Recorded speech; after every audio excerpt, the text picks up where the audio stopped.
Welcome to University Drive, your pathway to the transformational work of University of the Bahamas. Our goal is to build a better Bahamas by shaping tomorrow's leaders today, finding solutions to challenges, and forging new opportunities for growth. University Drive, where faculty, staff, students, and alumni travel the road of progress together with you.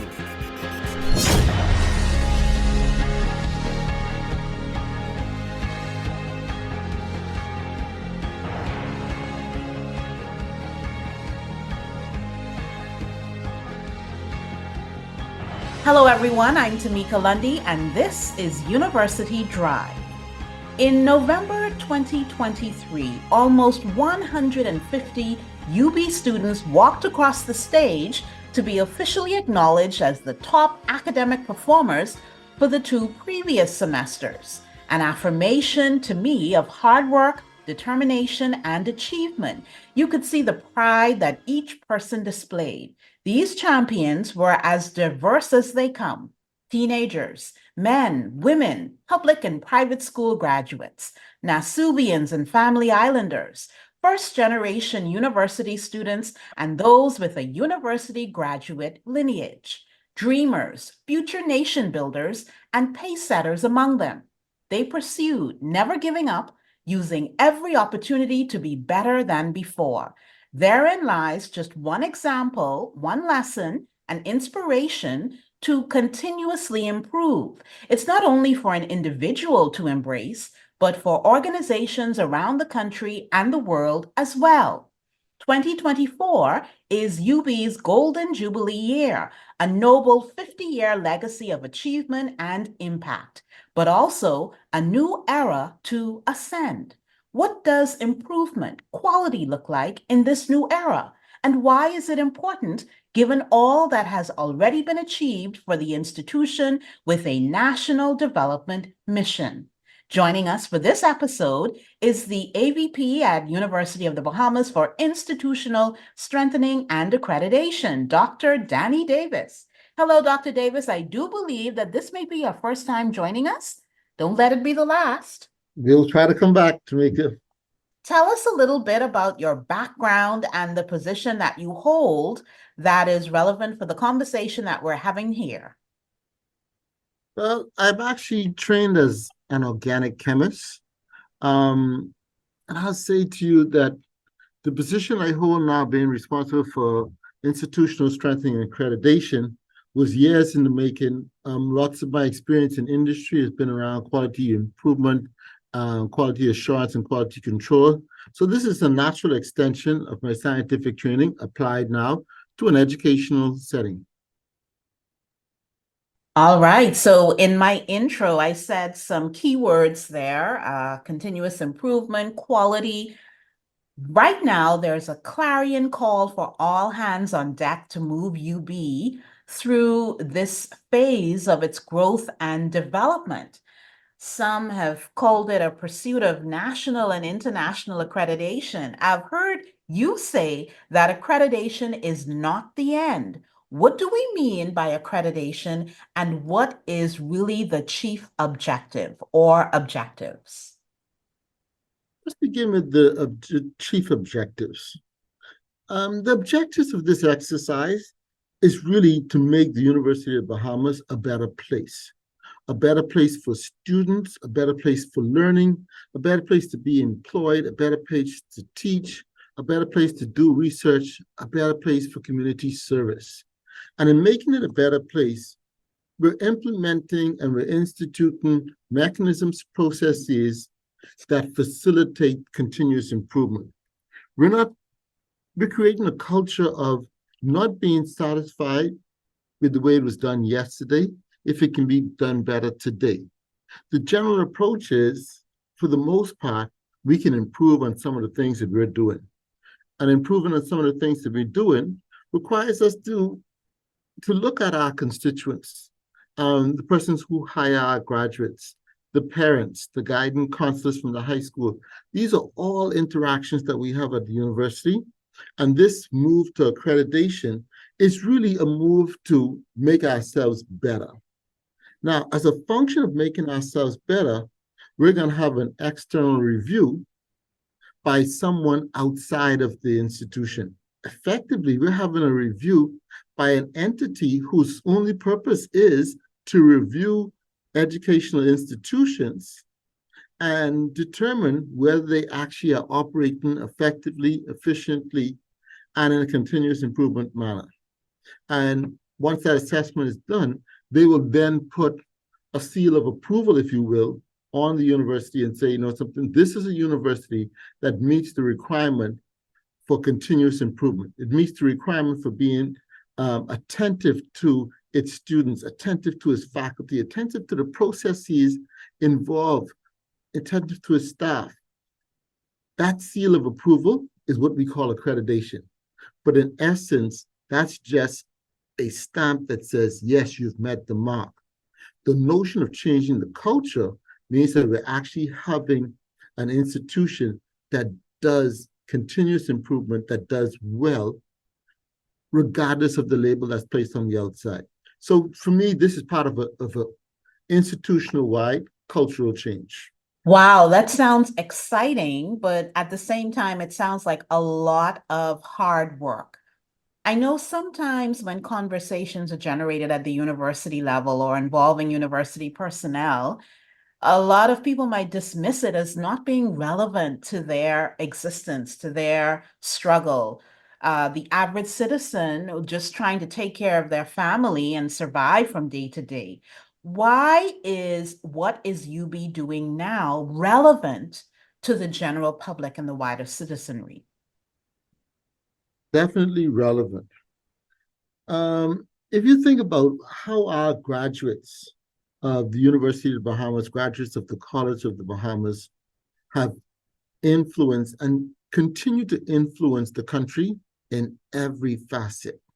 The interaction you have at a bank, the interaction at a government office, the interaction at the hospital, all of these things and all of these interactions, many of them are UOB, UB, and COB graduates.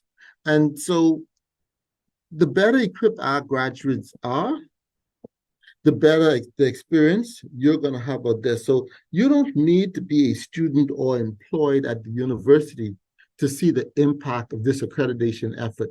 This should be obvious to you that there's a difference. There's a difference for the betterment of what it is that we do as a university. And the man on the street, the woman on the street, I expect they're going to notice this as we change slowly over time. This is not an overnight thing. As we implement new processes, we're going to see, and hopefully they will see the change that we're looking to have manifest through this process.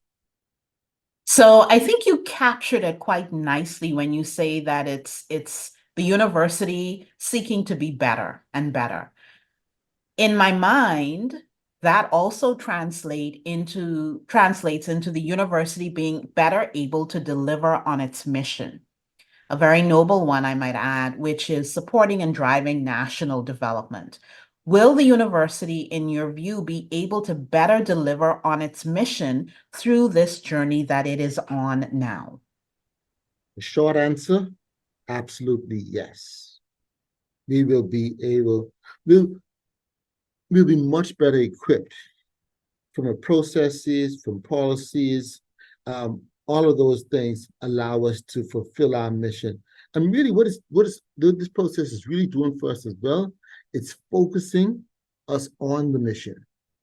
It's realigning us to the mission so that our daily actions, our budget allotments, they are all tied to fulfilling the mission. And as you said, nation building is a primary component of that through the research service and teaching. You had also talked about how this will impact culture. So we're talking about a paradigm shift that we're aiming for, but we're also talking about how that impacts an individual's approach to work within a system or a culture where there is a continuous improvement. I would imagine that the individual will also improve in terms of their outputs and their focus and attention, feeding into the overall goals and objectives. Yes? Absolutely, yes. You're correct in that. That's I can't even add anything else. That's an excellent summary of the impact we're hoping to see. All right, so let's get into the nitty-gritty of it. So it's early 2024, and there are phases to be completed in this journey. In fact, I believe that the university started doing some really important groundwork in 2023. Where is UB in the process of accreditation and continuous improvement? Can you walk us through some of the key steps involved in the accreditation process, the roadmap? What are we looking forward to here? Well, the two main components, and maybe even more. Well, let's break this down.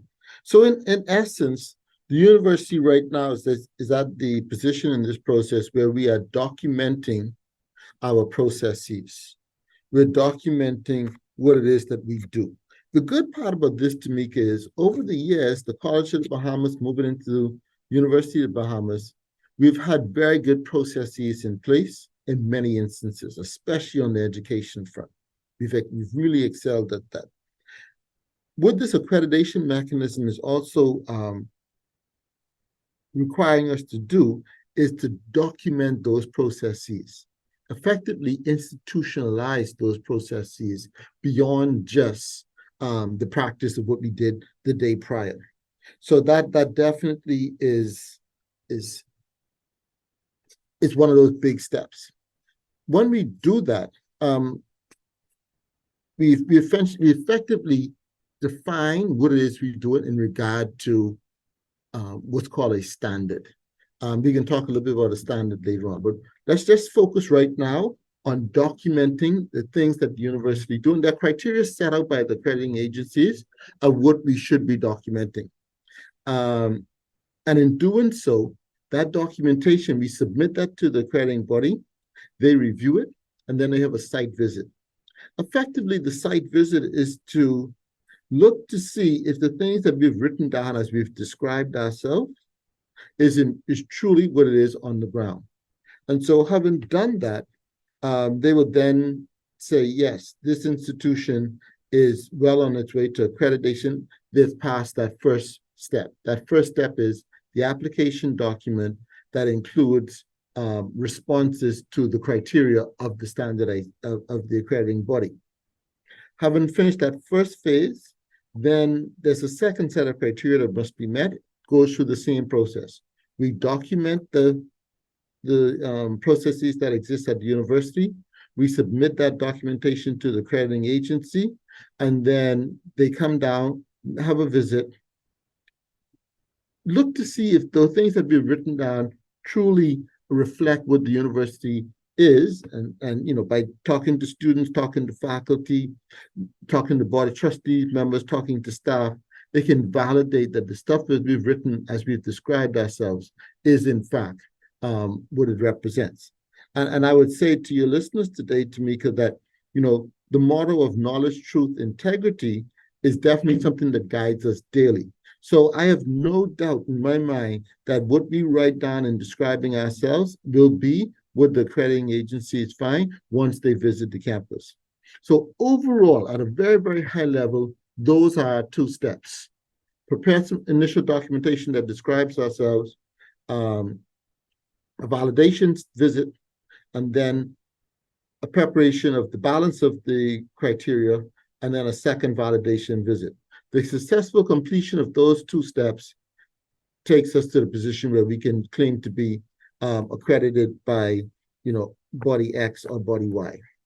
So I was listening to all that you said, and it seems to me that a very important part of this, I would imagine, phased process will be educating individuals both within and outside of the university about the process that is being engaged, because people should know the kind of review and evaluation that the university is being subjected to as it pursues both national and international accreditation, shouldn't they? Absolutely. And I think the conversation we're having here today is part of that education and awareness of individuals outside the institution. Inside the institution, we've had a number of training sessions, we've had regular meetings, we've had retreats at all levels, effectively making sure that communication is clear in terms of what we're doing, how we're doing it, and when we're doing it. Okay, so if I'm understanding this correctly, it involves the process of documenting the processes that the university does regularly and routinely, then the site visit, right? Then the discussions from the reviewers with the students, faculty, staff, members of the board of trustees, and whomever else they deem important and relevant to speak with. And then we continue to document some more of the processes and what we do. And then there is another site visit. Am I correct? You are correct. Good summary. And so we've reached the point now for our first break. You're listening to University Drive. We are talking about University of the Bahamas being better and better and better. Our guest is Dr. Danny Davis. We'll take a break and be back after this. Are you ready to take your knowledge or career to new heights? Don't wait to invest in your future. Do it now. How? Earn a professional development certificate from University of the Bahamas. Whether you're looking to enhance your leadership abilities, sharpen your technical skills, or explore a new field entirely, our Continuing Education and Lifelong Learning Center has the ideal course for you. We offer single-phase electrical, ethics in procurement, accounting for entrepreneurship, stop managing, start leading, dynamic presentations, digital marketing, superior customer service, and justice of the peace. We even have courses on smartphone photography, TikTok videos, defensive driving, and interacting with difficult people. Or open the door to new languages with English as a second language, conversational Chinese, and Spanish in the workplace.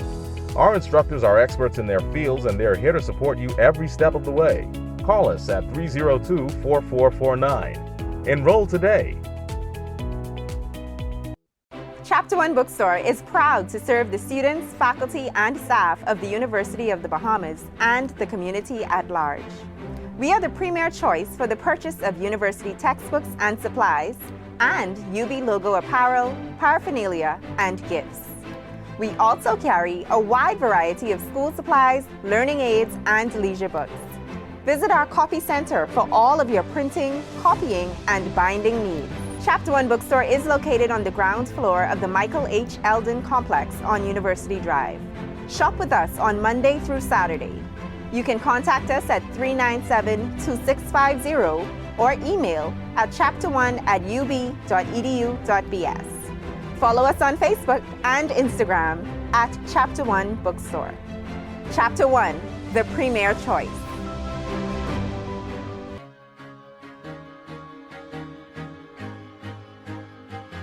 Welcome back, everyone, to University Drive. I'm your host, Tamika Lundy, and our guest is Dr. Danny Davis, who is explaining the era that the university is now in, seeking national and international accreditation, which at its core really is moving it towards a paradigm of continuous improvement. Dr. Davis, what are some of the main criteria or standards that the university needs to meet in order to obtain that validation of accreditation?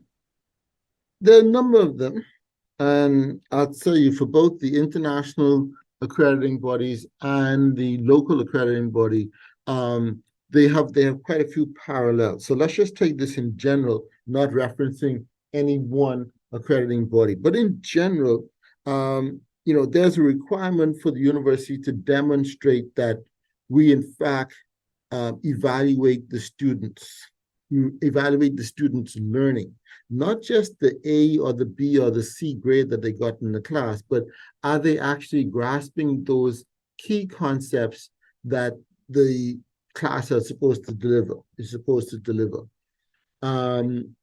Thinking of things around student support services. It's more than just going to classes, doing an assignment, doing a test that makes for a university education.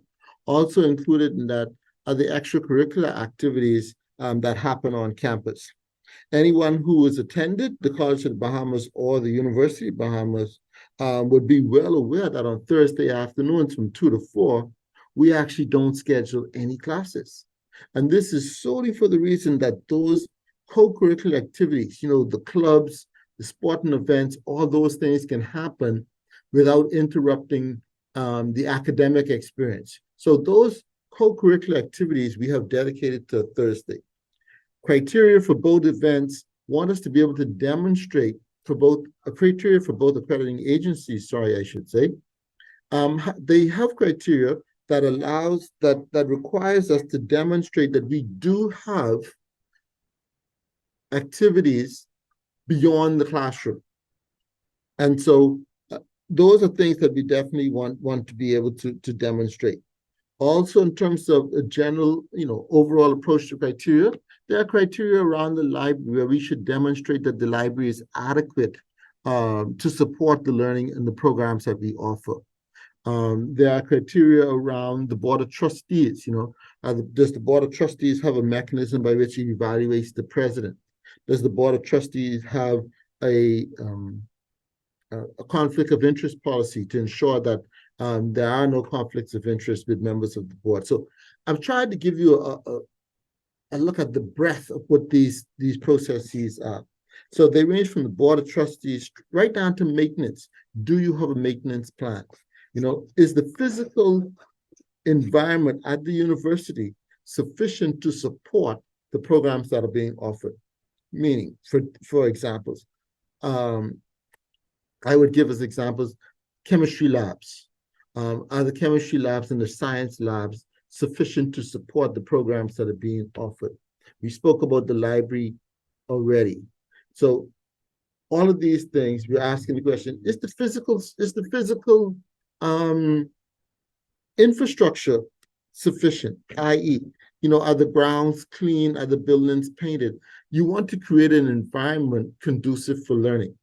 And the accreditation criteria says you should have one. It doesn't say that you should paint your buildings every week, every month, every year, every 5 years. It says you should have a schedule by which the physical structure is maintained, and you tell us what that maintenance is.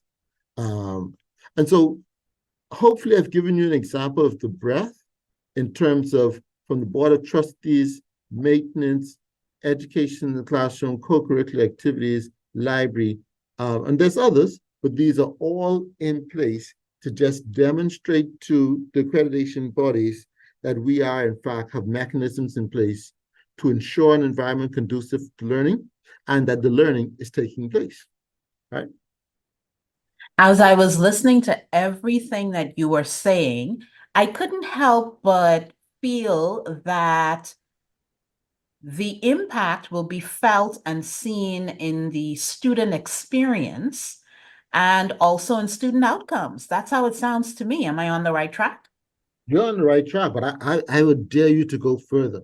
I would say to you, in addition to the student experience, let's make sure that as a result of this process, the experience that the employer have of our graduates, let's make sure that the parent experience, let's make sure that the guidance counselors and the principals at the high school, as they recommend the University of the Bahamas to their student, that they are comfortable and pleased with the experiences they would have had with the university, straight across the board, Tamika.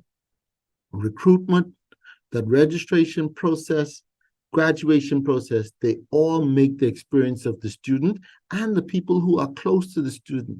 Every student, for the most part, there's a group of cheerleaders behind that student, whether it be friends, family, or whatever. They live this experience with the student. We need to make this a positive one, straight across the board. And that's what this accreditation is going to help us do. I don't mind saying that I spent a minute or two under the tree playing dominoes there when I was a COB student. I turned out pretty well, I think. I think I've been an asset to the nation, so that's also important. So let's put those dominoes under co-curricular activities, and there's nothing wrong with that. Go for it. Very important, very important. Yes, absolutely. So I'm thinking also that as UB goes through this process, it will be finding out and learning some things that it might not have known, because I don't I can't imagine the university documenting as much as it needs to document without there being some data generated, data that you might not have known what this data is telling you now. You might not have known that particular thing, right? And it would also, I would imagine, encourage regular monitoring and evaluation by the university. Yes? Yes, yes, and yes. Regular monitoring and evaluation is a key component. Good job. Key component. What we're going to be demonstrating through our documentation is that we are in fact listening to the stakeholders, and the stakeholders doesn't have to always be students. Depending on what it is, people in the payroll department, the stakeholders for those individuals are the employees. So those are things that we'd be looking at as well in terms of evaluation and assessment and evaluation. So all those components definitely play a part. I was wondering, is there an avenue for persons who are external to the university to get involved in this process? Members of the public, maybe stakeholders who are from civil society or the various professional groups. Are there opportunities for them to engage closely with this? Yeah, absolutely. But I would caution us, Tamika, is that individuals are not necessarily getting involved with the accreditation process. They are getting involved with the university. So let's take, for instance, your civic groups or maybe your professional bodies. Their involvement, take for example, maybe their involvement with a program review. So we have an accounting program, and our accounting program, you would say, you know something, this program will be revised at some regular frequency because we're going to make sure our programs are up to date.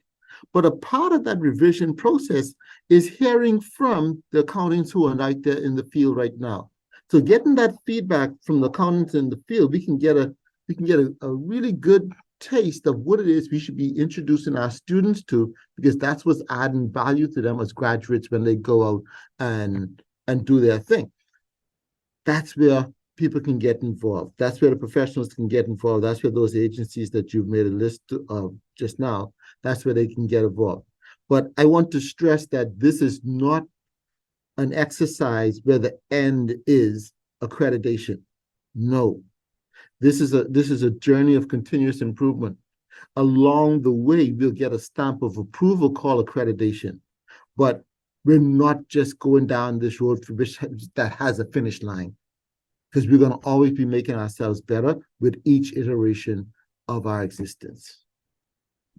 Okay, avoiding complacency at all costs. There you go. So the people who are intimately involved, though, are the faculty, staff, students, administrators, members of the board of trustees. How are they being continuously engaged so that there is buy-in, there is ownership, and there is a belief that what is happening is actually worthwhile? They're being engaged. I definitely would commend the board of trustees. They've been true champions of this undertaking, really, really supporting the university through this process. So that definitely is something I want to acknowledge right now on your show. We have engaged the remainder of the campus in a number of ways. First off, it's been about education. People should know what it is that we're setting out to do. We had sessions on why we're doing this. We had sessions on getting people to understand what their role is in the process.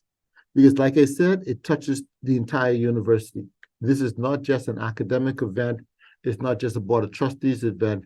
It covers all aspects of the university, and no one is untouched by this undertaking. Because if you think about it, every aspect of the institution has room to improve.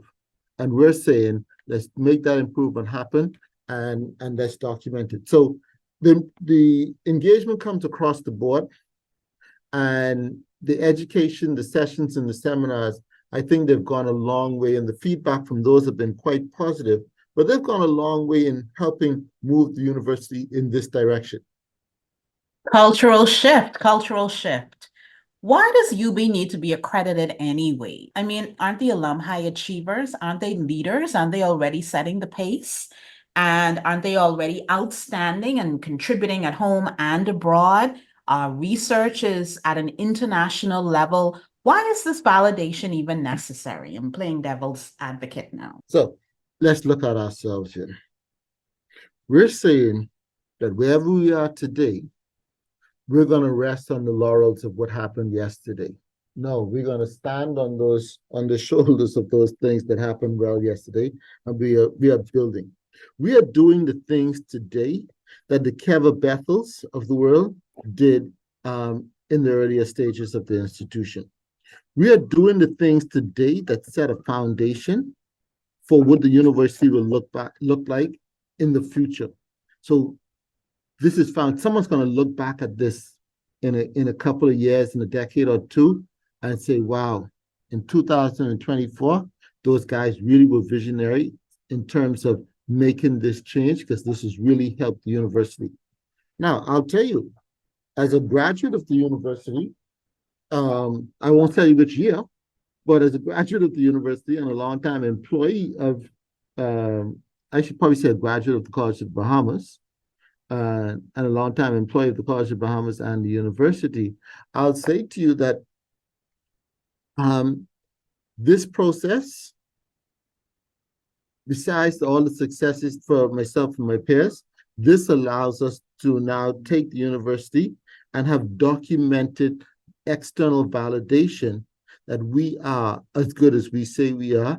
Our students have proven it over the years, and our students will prove it moving forward. As we get a lot more competitive, and if you think about how the world is shrinking, so to speak, we are also competing as a university with universities in North America, Europe, Canada, etc. And the accreditation status that those institutions put in the potential students' face and get them to make that decision, we want to equip ourselves to compete head-to-head with those institutions as well by stating the fact that we are both internationally and locally accredited. So it also supports our graduates and helps us in the recruit new and good students. And for me, those are two of the things that should make a difference for us as to why we do this. I would imagine that such a comprehensive process and journey is not easy, that there can be challenges and obstacles to be overcome. What are some of those that you've had to kind of pay attention to so that you can ensure that the aim is always set squarely in your sights and there's no getting distracted? Good question. I would say that there's some work that's required at the University of the Bahamas now to improve its physical infrastructure. And in doing so, that has definitely been one of the challenges we have to face. There's more deferred maintenance than we would like to accept that is present with us. So in addressing things like deferred maintenance, that definitely is a challenge for us. And you can imagine there would be some level of funding required to make those changes, to make those improvements. And that gets the deferred maintenance up to current value. But intertwined with that is the challenge of maintenance on its own. So in addition to catching up with the maintenance that's been deferred, we also need a mechanism by which we maintain, and I'm talking just even with only the physical infrastructure at this point, ensuring that whether it's an air condition or whether it's an LCD projector in a classroom, that those pieces of equipment, which is vital for the successful transfer of knowledge to our students, that those are in fact operational, checked on a regular basis so that they remain operational. For persons with an internal combustion engine, there are, of course, times that you take your vehicle to the mechanic so it can get tuned up, they can check the oil or whatever else it is that's happening. Those are the same things that need to happen in a complex environment like a university to ensure that all those components are working. So that's been one of the challenges that we are in fact addressing, and I'm comfortable that we are addressing it. And this process is forcing us to address it, which is another good thing as it relates to this undertaking for continuous improvement, right? So if I'm understanding you correctly, improved systems, a better culture, and more resources, correct? Yes, definitely correct. Yes. All right, very good. This is an excellent point at which to take our second break. You're listening to University Drive. Back in a minute.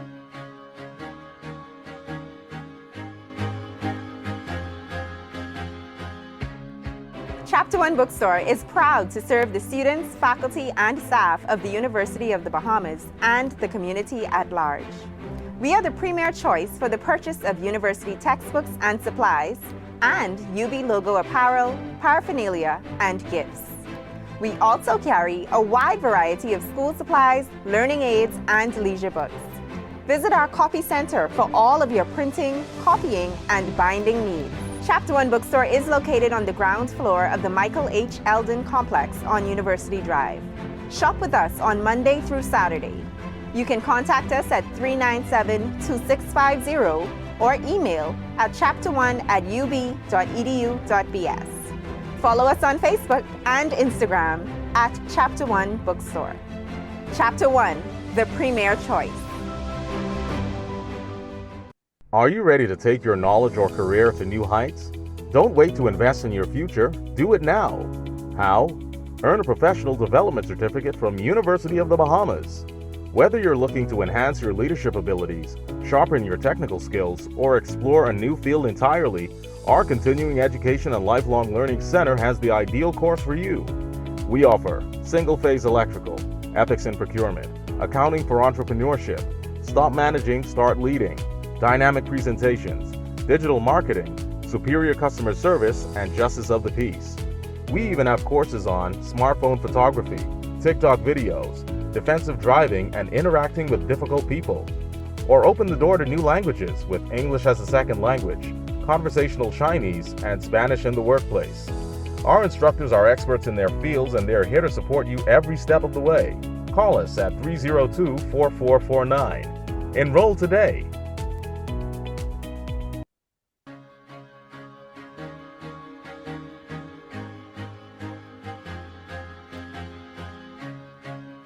Back we are on University Drive. We are talking about how the university intends to systematically be better so that it is better able to deliver on its national development mission.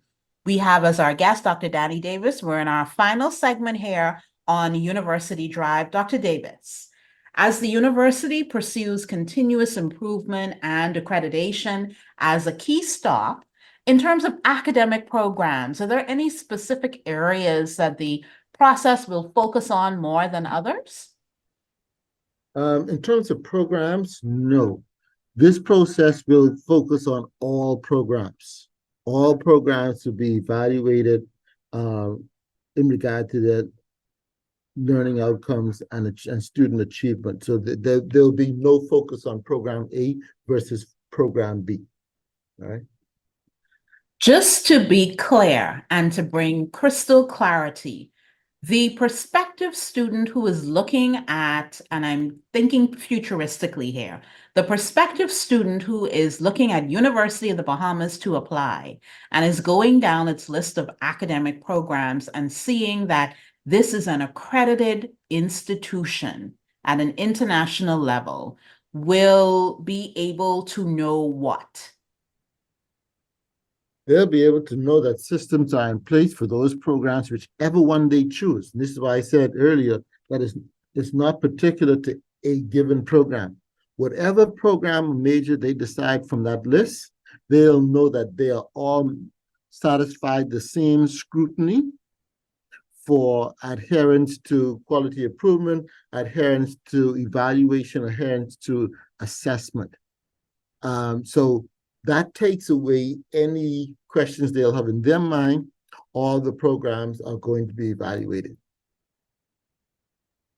Okay, so I'm curious about how the university selects the cohort accrediting group that it wants to be associated with. How does one narrow down or select or choose its colleague institutions in the accrediting grouping, if I'm asking this correctly?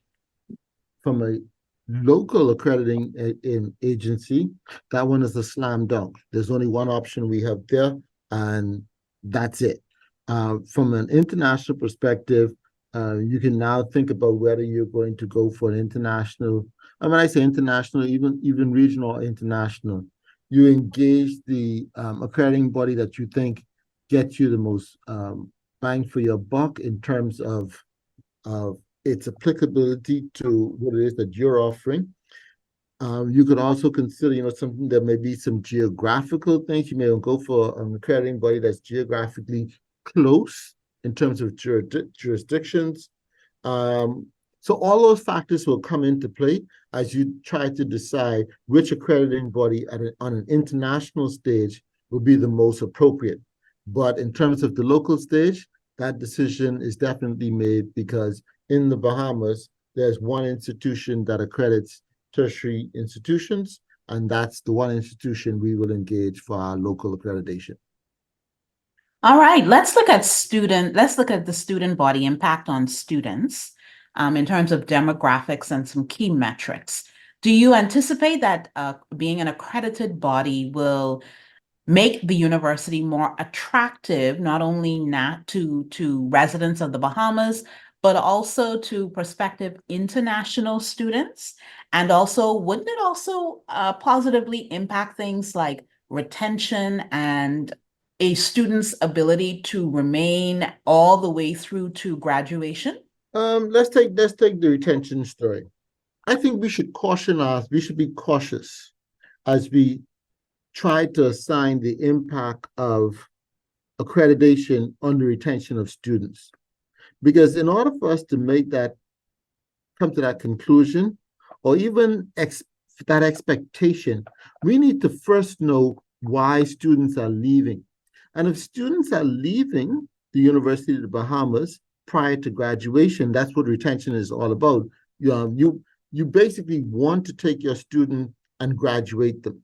If they're leaving you prematurely, we can't say that accreditation is going to help that, because really, we don't know if they're leaving because we're not accredited, which of course I don't think is happening. So on face value, the mere fact that we are accredited, I think is going to be a better recruitment tool than it will be a retention tool. Now, having said that, I will say makes sense. Okay. Now, I want to expand on that a little bit more, because having said that, now I'd also say to you, because we're going to have better mechanisms within the institution, we'll have a better handle on retention and the things that result in our students leaving us, attrition. So having a better handle on those in the continuous improvement cycle, we can see that, something, students are leaving. Let's just say, for an example, let's say students were leaving us prior to graduation because they didn't have enough money to complete their degrees. With that knowledge in hand, we can now see if we can expand on our scholarship programs, our grant programs, those sort of things, so that money is not an impediment to the successful completion of the degree. So once we can have that in place, we say, aha, now I understand my student body a little better. Now I understand their behavior a little better, so I can take corrective action. So I'll say to you that the accreditation on its own will not improve retention, but as a result of the accreditation, we'll have the mechanisms to improve retention. I don't know if I'm splitting hairs with you, but that's the best answer I can give you. I'm taking away from that. That's what happens when you pay attention to and act on your data. Yes? Yes. Yes. When you have to act on it though, not and so having it is all well and good, but acting on it in order to make improvements is even better. And I'm also hearing in what you just said, paying attention to things like that also has a direct impact on increasing access to higher ed. Yes. Yes. Because if we're going to fulfill our mission of educating the nation, we have to get them in for that to happen. So definitely access is a factor for us. How has University of the Bahamas North been engaged in this process? Because UB is very unique in that it is the national higher education institution that is serving the entire archipelago. How is UB North involved? Let's back up a little bit. Let's first, and maybe we should have done this at the very beginning of our conversation, Tamika, but let's make sure we acknowledge that this is an accreditation process for the University of the Bahamas, not UB Oaksfield, but the University of the Bahamas as a whole. So all those things that we talked about earlier, criteria, continuous improvement, etc., those need to be demonstrated across the institution. So we need to be able to demonstrate that, students in Grand Bahama, the level of instruction they receive is comparable to that of Oaksfield. We need to be able to demonstrate that the co-curricular activities that happen in UB North, in Grand Bahama, is comparable to those that happen here in New Providence. They don't have to be the exact thing, but there needs to be some equitable experience for our students, regardless of the campus. This actually can go even further. There's also a requirement for us to demonstrate that there's an equitable experience for students who are doing an online course versus an in-person course. So all of these things are tied into an overall institution accreditation, and it's not just UB Oaksfield, it's UB, which is both Oaksfield and UB North in Grand Bahama. Okay? All right. So let me share a scenario with you that I want you to respond to. UB also has a presence in San Salvador as the Gerace Research Institute. You're on a plane headed to San Salvador to go to Gerace. You're sitting next to grandma, and she has a grandson going to University of the Bahamas, and you're telling her, wow, yes, UB is on on a journey of being accredited. And she looks at you and says, what do you mean? What do you say to her so that the message resonates? The first thing I'm going to is not say is that UB is on a road to being accredited. I'm going to say UB is improving itself every day. Reason being, I don't want persons, and I don't want your listeners to this show thinking that we're on a mission to get to some end called accreditation. We're on a mission to improve the University of the Bahamas. As a result of that improvement, what you're going to recognize is that we will get this stamp of approval from these accrediting agencies. But overall, I need us to keep in mind that we are, in fact, on a journey of continuous improvement. We're trying to make ourselves better on multiple faces across the institution. So that's what I'm going to say to Grammy on the plane to San Salvador. You've made a good choice for your grandchild, because that person is going to be learning in an environment that's going to be improving right before our eyes. The institution has been in existence for 50 continuous years in operation. University of the Bahamas is at its next chapter. Let's just say we're 50 years from now. We're like, University of the Bahamas is 100 years old. How do you envision the institution being better than it is at year 50 as a result of all that is going on right now and in the immediate future? Tamika, the success of this undertaking that we're doing now, people 50 years from now are going to look back and say, we're really glad they did that, Because if we had to start now to do the things that they did back in 2024, there'd be so much catching up to do. So I'm hoping when I'm looking back at this, from wherever that place is I happen to be, I'm going to see smiles in their faces as they thank us for the effort we're expending today. And trust me, we're expending quite a bit of effort straight across the university. Board of trustees, administrators, faculty, staff, there's a considerable amount of effort being expended to document, to improve, and make ourselves better. Okay, so as we wrap up and wind down, is there any particular message you want to reiterate or share with our time just slipping away? Well, I would say, I think I'm going to go back to the point you made earlier about you spent a semester or two here at the University of the Bahamas. And I would say to you, Tamika, and to your listeners, that I do believe in this institution.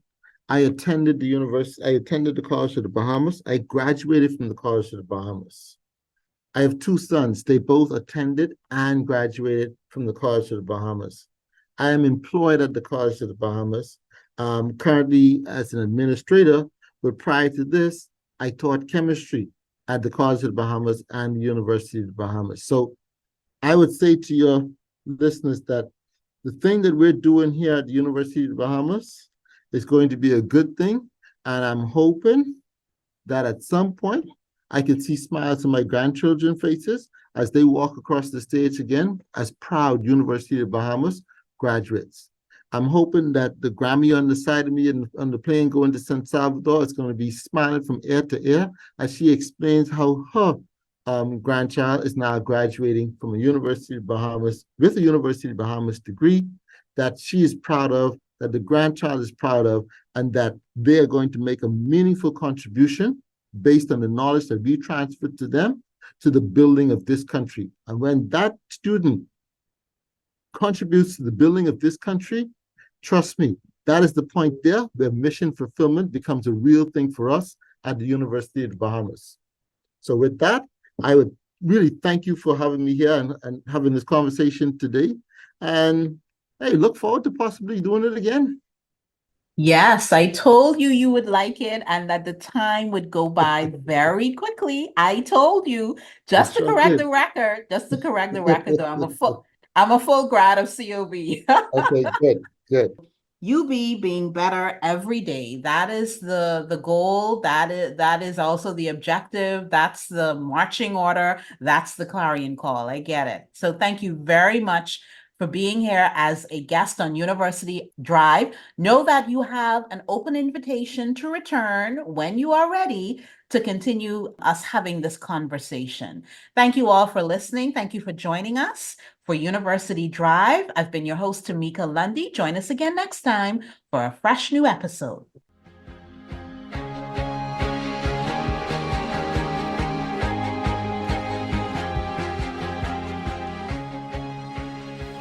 University Drive is a production of the Office of University Relations at University of the Bahamas. All rights reserved.